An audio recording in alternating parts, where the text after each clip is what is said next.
અહીં આપણને 3 સમીકરણો આપેલા છે અને એ સમીકરણની સંહતિ માટે સુસંગત છે કે નહીં તે જણાવવાનું છે. એને અનન્ય ઉકેલ મળે છે કે અનંત ઉકેલ મળે છે, બરાબર છે. તો સુસંગતતા ચકાસવાની છે શોર્ટમાં. તો આપણે સૌથી પહેલાં સમીકરણોને શ્રેણિક સ્વરૂપે દર્શાવવાના છે. તો અગાઉ જણાવ્યું તે મુજબ સહગુણકો લખીશું. પહેલાં ચોરસ શ્રેણિકમાં એક્સ વાય ઝેડના સહગુણકો પહેલા હાર માટે 5 -1 4, બીજી હાર માટે 2 3 5, ત્રીજી હાર માટે 5 -2 6. જ્યારે બીજો જે સ્તંભ શ્રેણિક છે એને ગુણાકારમાં દર્શાવવામાં ચલ લખીશું એક્સ વાય અને ઝેડ, અને બરાબરની જમણી બાજુ જે શ્રેણિક છે તેમાં સમીકરણને જમણી બાજુના પદો અચળ પદો જે છે તે લખવાના રહેશે. ત્યાર પછી તેનું નામકરણ કરીશું. તો નામકરણમાં કોઈ પણ નામ આપી શકો છો, એ બી સી આપી શકો છો, બરાબર છે. પરંતુ આપણે પહેલાંને આપણે એ નામ આપી દઈએ તો એ શ્રેણિક જે છે એ મળશે 5 -1 4 2 3 5 5 -2 6.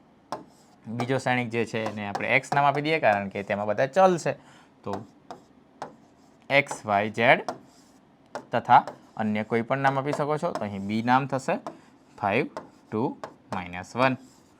તો સુસંગતતા માટે આપણે શું કરવાનું છે વિદ્યાર્થી મિત્રો?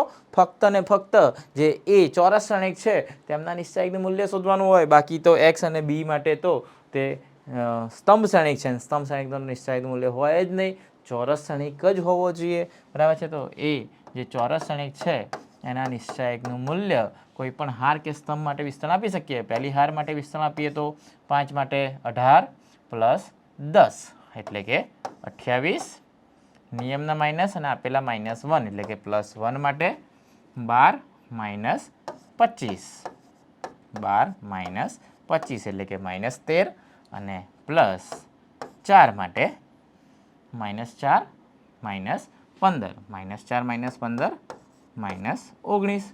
તો આમ સાદુરૂપ આપણે આપીએ તો 28 × 5 = 140, -13 અને 19 × 4 = 76.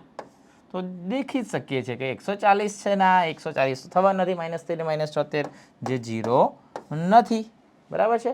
અને 0 નથી માટે આપેલ સમીકરણની સંહતિને સુસંગત છે.